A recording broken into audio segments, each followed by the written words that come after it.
Welcome back, gang. It's Deltia from Deltia's Gaming Long Time, and we're doing Veteran Runes of Mazzatun.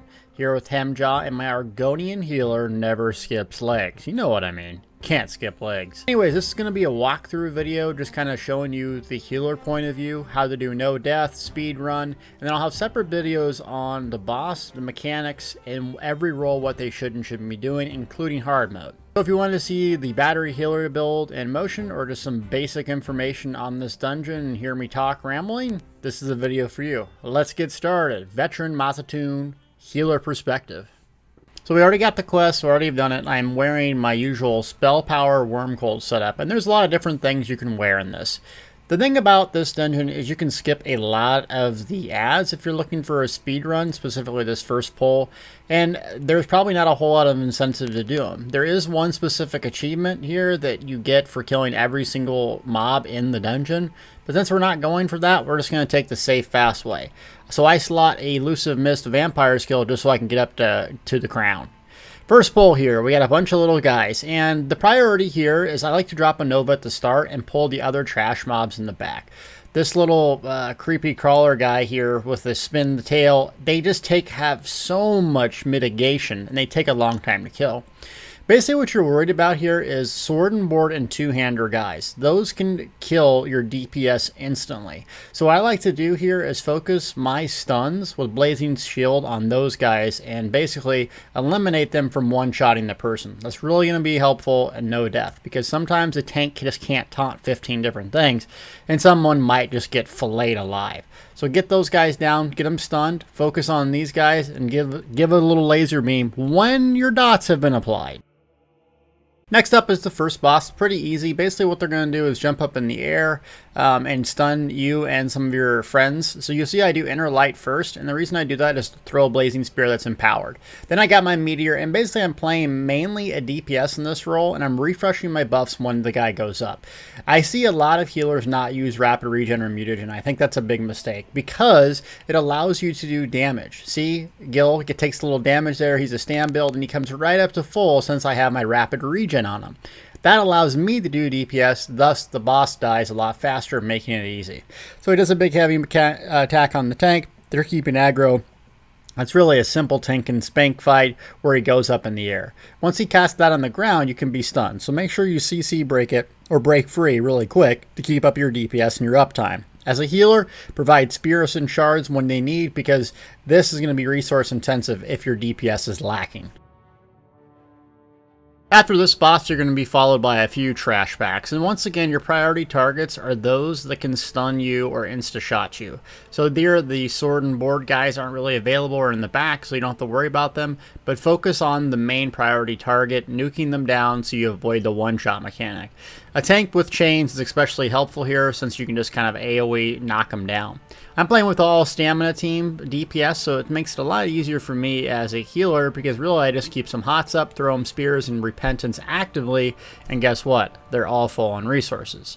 Okay, so this trash pull here, you'll notice the guy right in the middle has a sword and board. You can either throw a meteor on him to knock him up, throw a blazing spear, or so on, but if you get him down right away, you don't really have a chance to get nuked and one-shotted. So that's how we approach this fight. Then finish up and clean up the rest of the ads. Really just a simple trash pack. Get your ultimate up, top them off with resources, on to the next. Here's a part where you have to run a green pool of baddie juice up to the very top. Best thing to do is have a stand build dodge roll in a bowl, grab it, and then just run all the way to the top, drop it down, and usually you can get all the way to the top very easily without anyone doing anything. Okay, so you see I have Elusive Mist on my bar still. It's kind of a junk slot, except for this fight. And since I'm a healer, and you get CC'd quite a bit in this fight, I have it on there just to kind of move really fast and get behind things that you're going to see here. So very start of the boss, you always want to drop ultimates, Warhorn. I'm going to use Meteor because I don't really need Nova right now, and just really get a nice big burn on the boss. You can see I got stunned right away. That's going to be a common theme through here, so don't be block casting because you'll need that. Okay, so now I have the little thing where I have to go behind this target. The boss will do a charge.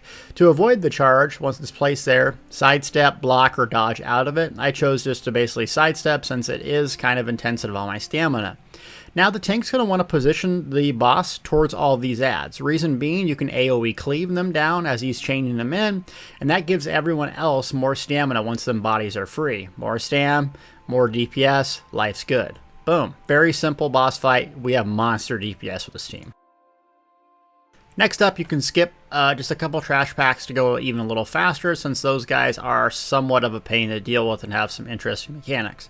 So you don't even need to do stealth, you can just roll right past them if you want to get this thing done faster. Because remember, the loot's in the bosses, not the trash packs. Now you go to this trash pack and you'll notice a sword and board guy. So you can either have a Nightblade stealth, sneak attack, or throw a blazing spear. Either way, you want to stun him priority number 1. Because even if he's taunted, he can still kind of one-shot your friend as he queues up an attack.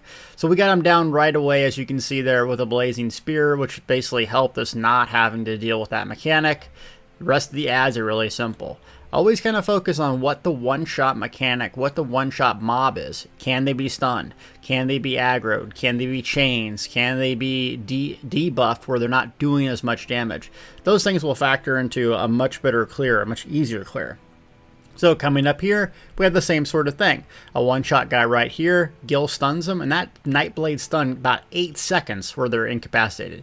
You can see, bang, he'd charge up that sword and board attack, but guess what? Our tank had picked up aggro by then, so it's not worried. If it's your very first time and you see that animation on the sword and boards, it might best to dodge roll it at first. Now we have some kind of weird Maelstrom Arena type thing, or Vet DSA, where there's going to be waves of ads that come out. And so the more times you do this, the easier it gets. Essentially knowing where the priority targets are. As you can see, that sword and board guy, remember, he's the one that can one-shot. So I'm going to spam spears. Remember that spear only stuns one target. So blazing spear or luminous spear. So sometimes if there's 2 or 3 mobs on top of your target, you may have to throw it once or twice. In between these fights, don't just stand stagnant. Cast your buffs, refresh everything, especially getting your ritual down. If you want to be extra tanky, you can focus channel ritual as well, and you're going to have a really easy time not taking a lot of damage. Once both these adds are down, the big 2 ones, I like to throw a Nova to mitigate a lot of damage, especially giving the DPS a boost with Grab Crush. Someone got charged there, boom, big damage. I want to stun these guys, so we're avoiding that one shot. Coming in here for the melee, boom, I know that I'm not going to take a whole lot of damage with those taunted and pointed away. You can see my 2 DPS are behind the mobs. That's so important to get familiar with that and doing it to avoid the cleave mechanic. As a healer, I have to constantly tell people, hey, get behind, because you're going to avoid taking damage. If you can direct your team, because you are ultimately in charge of their health, it's better for you in the end. This is the pull where you have a bunch of the sword and board guys. So I'm just going to spam spears, and you see Gill use a Dawnbreaker of Smiting. That's particularly useful for this pull. Also Nova if you have it up from the previous one. Get a couple of them stunned, couple of them down. That way you're avoiding that huge, big old bash one shot. Next up is just the green poop phase going up to the top. You can see my stand builds have already got it taken care of, so it's not a big deal going through. Just remember, dodge first, get that speed on your bow, continue to do it. So this pull, make sure that you take the left side or the right. The left side's the easiest. The mud crabs here can actually overwhelm you, surprisingly or not, and kill you. We've had that happen before. So make sure the tank talons them or has some side of control or aggro on them before you do that. Also point yourself away from the troll, especially if you have sets like Beladrith or Valkynscoria, which can proc on the mobs to the back, making it kind of more of a painful situation instead of just killing a few mobs and running to the end. Okay, so now you can not really skip these. You can actually skip these 2 trolls ahead, and you can skip the 3 trolls ahead if you want, or you can kill them. Remember, the loot comes from the bosses, so if you're trying to do these things fast and farm up the gear, it's not that hard with player exchanging gear in the game now, but, you know, every second counts. So we're just going to kill them. Now, the thing I like to recommend here is if you're doing the 2 mobs, don't really waste a Nova on it as I aggro.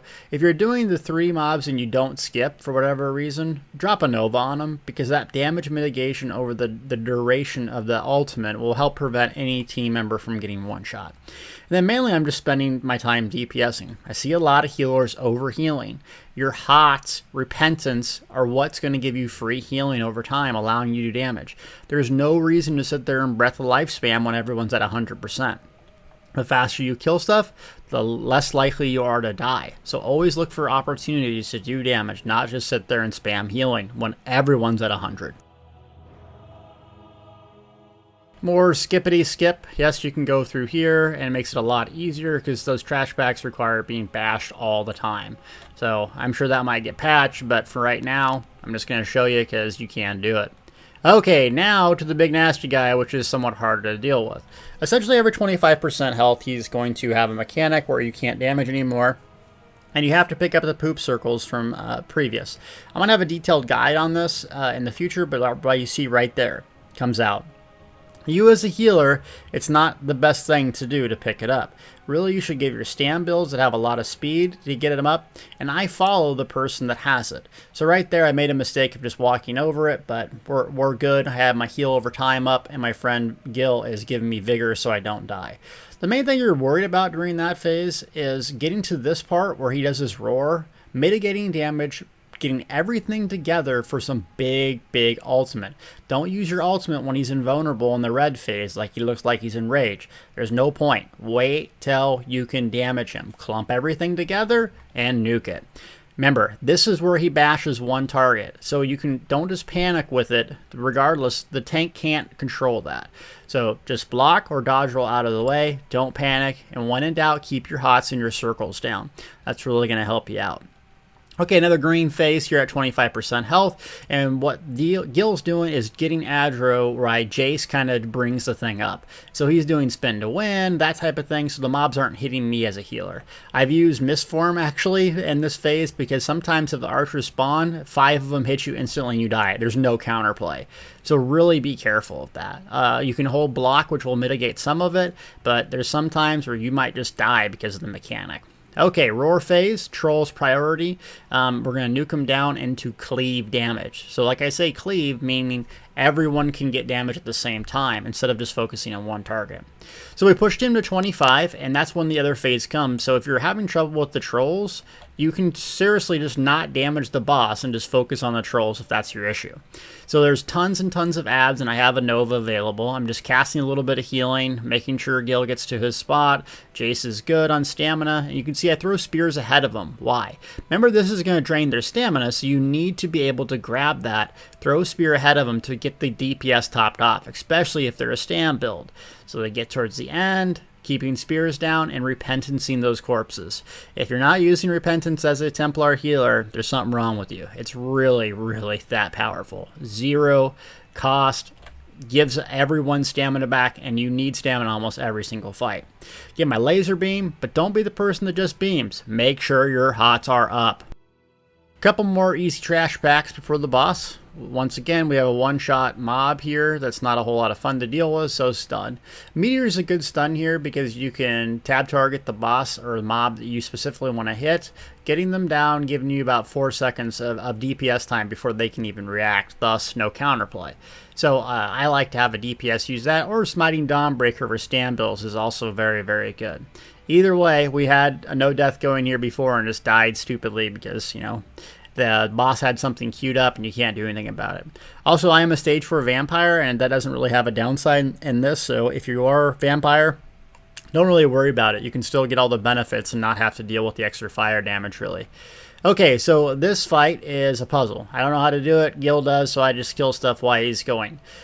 Basically, what you want to do is have the tank know where the most important mobs are. For instance, those sword and board guys. If you can range taunt or chains them in before they become, hit someone else, queue up another attack, makes it much easier. When in doubt, get your hots up with your ritual, your heal over time, and use Blazing Spear defensively, not only offensively, defensively. Stunning mobs. I can't tell you how important Blazing Spear is as a Templar. Puncturing Sweep doesn't stun stuff, so you're vulnerable just sitting there spam casting it. So you can see I'm putting Purifying Light down. That's why they're glowing. What that does is it gives me another heal over time once it blows up while doing damage, allowing me to do damage and get heals. You can see the combination of rapid regeneration, my healing circle, and Purifying Light is around 7,000 healing per second AoE on different players. So that's going to allow it, basically, if someone gets down to about 70 or 50%, boom, to get caught up really quickly. The only time I'm really breath of lifing here is if I see someone's health dip below 50%. That's just my general rule of thumb. So I'm constantly DPSing. I have my health bars turned on. See those little blue lines? So that way my eyes don't have to drift to the left all the time. Big pull here. We got 2 one-shot guys, so I'm going to go ahead and drop a Nova. That's going to mitigate damage, and it's also going to allow them to get stunned, an AoE stun with the Grav Crush. So that's kind of the big pull you're going to have to worry about. There's a couple towards the end that you really want to save ultimates for, specifically Dawnbreaker or Smiting, if a stand build has that to stun everyone, or a Nova or a Meteor or something like that. Either way, refresh your HOTS, keeping them going. You can see I'm constantly casting those suckers because they're invaluable, and I don't think people use them enough and understand that those are the reasons why I can do damage basically and not just sit there and breath lifespan. So there's no point in doing Healing Spring here. Everyone's health is at full, and my rapid regeneration is keeping them there. So don't be the Healing Spring spammer in dungeon. You can do it, but it's going to be a lot harder to complete anything. Boss round, and we're not going to do hard mode. That'll be a separate video. And so this boss is pretty easy, really. There's just a couple mechanics you need to be worried about, and one is the totem. So you're going to get a DPS phase here where everyone just can damage the boss. You'll notice the tank points the boss away from the group. That's invaluable because there's a lot of cleave mechanics that you can find in this dungeon or many other. That's the #1 priority when you see that totem. That's going to suck your resources away, so drop ultimates then. That's what I highly recommend. Once the ad phase comes, you have this guy, and he can cleave you. On hard mode, he can one-shot you with the cleave. It's hard for the tank to pick it up right away, so make sure you're in a position where you can't get damage in front of the mob. He also can be repentanced, as you see there. Oddly enough, he's a spirit, but either way, take those opportunities to get your stand builds filled up. Now a bunch of ads come, and so what I like to do here is point the DPS or whoever gets the thing to the totem that needs to be uncovered. So you have to be on point with your healing, and your team, if you're the one that gets it, needs to be able to self-heal while you're dealing with it. Vigor, Deadly Cloak is going to be invaluable for stand builds. Harness Magic, Healing Ward is going to be invaluable for magic builds. Either way, someone needs to self-sustain themselves. Now we got Goopily Gompler guy here, and he's pretty easy. Just another Howl, another Cleave to be aware of. I'm throwing spears, getting my guys topped off, get a laser beam in on him, and he's finished. Now we go back to another DPS phase here. So I'm throwing spears down, getting my HOTS, pointing my friend here towards the totem that needs to be uncovered. You can also use a synergy to uncover it and takes more damage as well. That's not available in hard mode, but just know that you can do that. Okay, remember to hit the Radiate synergy. It does a whole lot of damage. Do not skip it. It is absolutely powerful.